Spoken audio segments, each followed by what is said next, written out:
शुक्लांबरधरं विष्णुं शशिवर्णं सदुभुजं प्रसन्नवदनं ध्यायेत् சர்வ விக்னோபசாந்தயே என்று விநாயகரை வழிபட்டு அனைத்து விக்னங்களும் விலக வேண்டும் என்ற ஒரு கோரிக்கையுடன் நாம் அஸ்ட்ரோ பக்தி டாக் என்ற இந்த சேனலிலே வார பலனை ஒரு ராசிக்கும் எப்படி இருக்கிறது என்று காண்போம் வாருங்கள். வணக்கம் கும்பம் ராசி அன்பர்களே, உங்கள் ராசியில் அமர்ந்திருக்கக்கூடிய ராகு பகவானை தொடர்ந்து குரு பார்த்து கொண்டிருக்கக்கூடிய காலகட்டத்திலே கார்த்திகை நட்சத்திரத்திலிருந்து மகம் என்கிற சிம்மராசியில் இருக்கக்கூடிய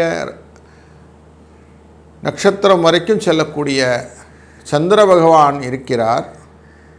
தன்னுடைய பிரயாணத்தின் போது மிதுன ராசியிலே செல்லக்கூடிய காலகட்டங்களிலே குருவும் சந்திரனும் இணையக்கூடிய காலங்களிலே 5ஆம் இடமான உங்களுடைய ராசியிலிருந்து மிதுன ராசி இருக்குது.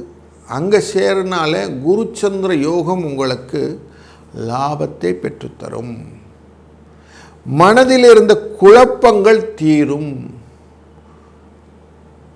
லாபம் பெறுகிறது மட்டும் இல்லை, புதிய வரவுகளை சேர்த்து கொடுக்கும். நல்லது ஒரு திருமண நிகழ்வுகளை எல்லாம் நடப்பதற்கான வாய்ப்பு, குழந்தை இல்லைன்றவங்களுக்கு குழந்தை பெறுவதற்கான வாய்ப்பு, இதெல்லாம் நல்ல விஷயம் கிடைக்கும். 6ஆம் இடமான ரிண ரோக சத்ரு அப்படிங்கிற இடத்துல சண்டை வழக்கு விஷயங்களிலே சுக்கிரன் அமர்ந்திருக்கிறார். இந்த சுக்கிரனால் உங்களுக்கு லாபம் கிடைக்கும். ஆனாலும் சில இடத்துல 12ஆம் இடத்தை பார்க்கறதுனாலே மனதிலே தேவையற்ற கவலைகளும் வந்து சேரும். நம்ம சரியாக செய்கிறோமா, லாபமாக இருக்குமா அப்படிங்கிற எண்ணங்களை கொண்டு வந்து கொடுக்கும். லாபத்துக்கு அஷூரன்ஸு குரு கொடுத்துருவார். தன் பார்வையாலே தன்னிடமான தனுசு ராசியை பார்ப்பதனாலே அது உங்களுக்கு லாபஸ்தானமாக இருப்பதனாலும் லாபத்துக்கு ஓரளவுக்கு அஷூரன்ஸ் கிடச்சிரும். அந்த இடத்தையே 2ஆம் இடத்தில் இருக்கக்கூடிய சனி பகவானும் பார்ப்பதனாலே உழைத்தால் ஊதியம் அப்படிங்கிறத கன்ஃபார்ம் பண்ணிடுவார்.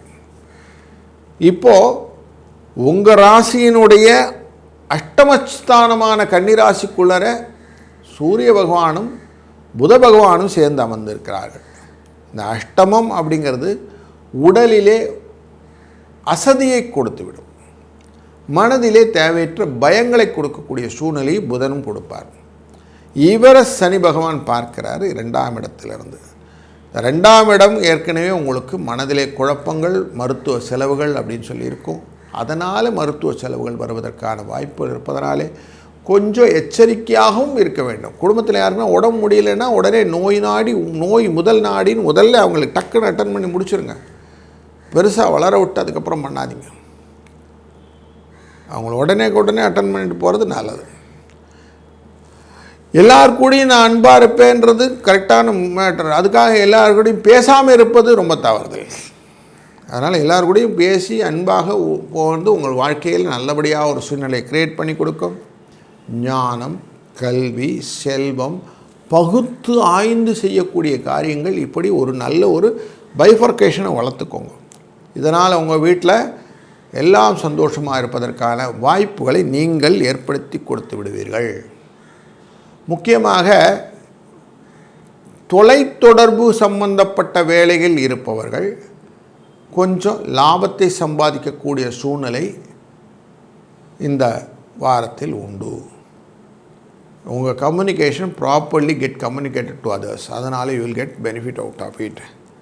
அதனால் நல்ல விஷயங்கள்னால உங்களுக்கு கௌரவ பதவி கிடைப்பதற்கான வாய்ப்புகளும் உண்டு.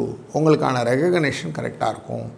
ரிவார்ட்ஸ், அவார்ட்ஸ் வருவதற்கான வாய்ப்புகளும் இருப்பதனாலே இந்த வாரம் உங்களுக்கு ஒரு சுபிட்சமான வாரமாக அமையட்டும். இந்த வாரத்தில் அஜய ஏகாதசி அன்று பெருமாளை வழிபடுவதும், இந்த வாரத்திலே 16ஆம் நாள் அன்று சுக்கிர ஜெயந்தி வருவதனாலே அன்று சுக்கிரனை வழிபடுவதும் ரொம்ப நல்ல ஒரு பலனை தரும்.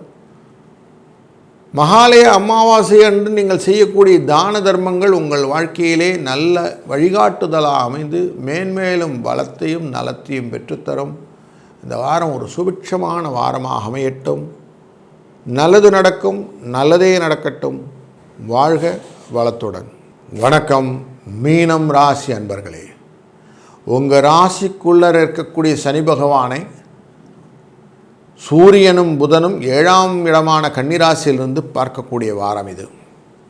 உங்கள் ராசியின் 3ஆம் இடமான சொல்வன்மை பெற்ற இடமான செல்வாக்குத்தன்மையை காட்டக்கூடிய இடமான ரிஷபராசியிலிருந்து சிம்மராசி வரை சந்திரன் செல்லக்கூடிய காலகட்டம். கார்த்திகை நட்சத்திரத்திலிருந்து மகம் வரைக்கும் செல்லப் போகிறார். ரிஷபராசியை சனி பகவானும் பார்க்க இருப்பதனாலும் கன்னிராசியை ஏற்கனவே சனி பகவான் பார்த்து கொண்டிருப்பதனாலும் தனுசு ராசியையும் அவர் பார்த்து கொண்டிருப்பதனாலும் தன் பார்வையாலே கம்ப்ளீட்டாக உங்களுக்கு கவரேஜ் கொடுத்துட்டார். 3, 7, 10 அப்படிங்கிறது அவருடைய கவரேஜ். அப்போ உங்களுக்கு லாபத்தை நிறைய எண்ணங்களை கொடுக்கக்கூடிய சூழ்நிலைகளே இந்த மனசு ஆனது சந்திரனானது ஏற்படுத்தி கொடுக்கும். எப்படினா லாபம் பண்ணிடணும், எதுவாக இருந்தாலும் முயற்சி விடாமல் செய்யணும் அப்படின்னு எண்ணத்தோடு ஓடுவீர்கள். அதனால் மகிழ்ச்சியை கையாளக்கூடிய சூழ்நிலை உங்களுக்கு வந்துவிடும். இதனால் வரைக்கும் 6ஆம் இடம் ஆன்ற சிம்மராசிக்குள்ளே இருந்த சூரியனும் புதனும் இப்போ கன்னிராசிக்குள்ளே 7ஆம் இடத்துக்கு வந்து உட்கார்ந்தாங்க.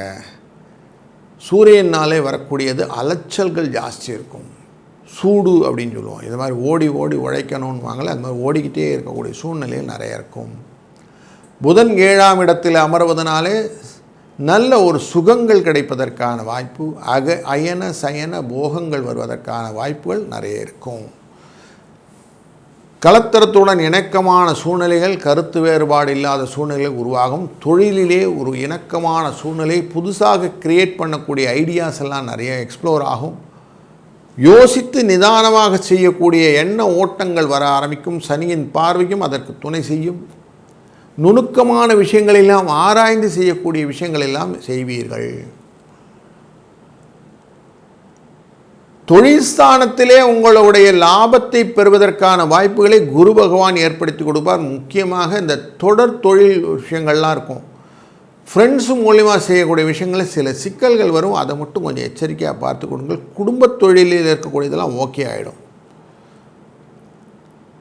லாபத்தின் பெருநோக்கு ஆனது எப்பொழுதும் உங்களுக்கு லாபத்தை பெற்றுத்தருவதாகவும் சுக்கிரனின் அனுகிரகத்தினால லாபங்கள் வருவதற்கான வாய்ப்புகள் உண்டாகும். குழந்தைகள் மூலியமாக ஒரு நல்லதொரு புதிய பதவி கிடைப்பதற்கு வாய்ப்புகள், அப்போது குழந்தை பேறு வருவதற்கான வாய்ப்புகள் உண்டாகும். திருமணத் தடைகள் நீங்கும். குருவின் பார்வை 12ஆம் இடமான கும்பராசியை பார்ப்பதனாலே வெளிநாட்டு வர்த்தக தொடர்புகள் லாபத்தை பெற்றுத்தருவதாக அமைவதனாலே மேன்மேலும் வளங்கள் பெறுவதற்கான வாய்ப்புகள் நிறைய கூடுதலாக அமைகிறது. வஸ்திர சேர்க்கைகள் வரும்னா ஆபரணங்களும் நிறைய ட்ரெஸ் எல்லாம் வாங்குவீங்க. டெக்ஸ்டைல் இண்டஸ்ட்ரியில் இருக்கக்கூடிய அன்பர்களுக்கு டெக்ஸ்டைல் உற்பத்திகள் நல்லதாக மாறி இவர்களுக்கு லாபத்தை பெற்றுத்தருவதாக அமையும். ஏற்கனவே நமக்கு கேது 6ஆம் இடத்துல அமர்ந்திருப்பதனாலே நிதானித்து செய்யக்கூடிய காரியங்கள், அனுபவத்தின் மூலியமாக செய்யக்கூடிய காரியங்கள் எல்லாமே லாபத்தை பெற்றுத்தருவதாக அமைவதனாலே அமைதியாக குடும்பத் தொழிலில் இருப்பவர்கள் க்ளீனாக பிளான் பண்ணிட்டிங்கன்னா அழகாக லாபத்தை ரிப்போர்ட் பண்ணக்கூடிய நல்ல ஒரு வாரம் இது. அதனால் இதை அழகாக கேபிட்டலைஸ் பண்ணிக்கோங்க. இந்த வாரத்தில் முக்கியமாக சுக்கிர ஜெயந்தி 16ஆம் தேதி இருக்குது. அன்று உங்களால் முடிந்த வரைக்கும் 13 வயசுக்கு கீழே இருக்கிற குழந்தைகளுக்கு நீங்கள் எவ்வளோ தூரம் ஸ்வீட்டு, ட்ரெஸ்ஸு இதெல்லாம் எடுத்து கொடுக்குறீங்களோ அதெல்லாம் அது பரிகாரமாக மாறும். அதே போல் அஜய் ஏகாதசின்னு 17ஆம் தேதி ஏகாதசி இருக்குது. அன்றே நல்ல துளசி மாலை நல்ல பெருமாள் சைஸுக்கு வாங்கிட்டு போய் அவருக்கு போட்டு நல்லா வணங்கிட்டு வாங்க. இப்போ சனி பகவான் உங்களுக்கு உங்கள் ராசிக்குள்ளரே இருக்கக்கூடியது 7.5 சனின்னு சொல்லுவோம். இதனுடைய தாக்கங்களுடைய தன்மை குறைய ஆரம்பிக்கும். தெளிவும் வாழ்க்கையிலே நல்ல ஒரு நலமும் என்றும் நிலைத்திருக்க செய்யும். நல்லது நடக்கும். நல்லதே நடக்கட்டும். வாழ்க வளத்துடன். Thank you.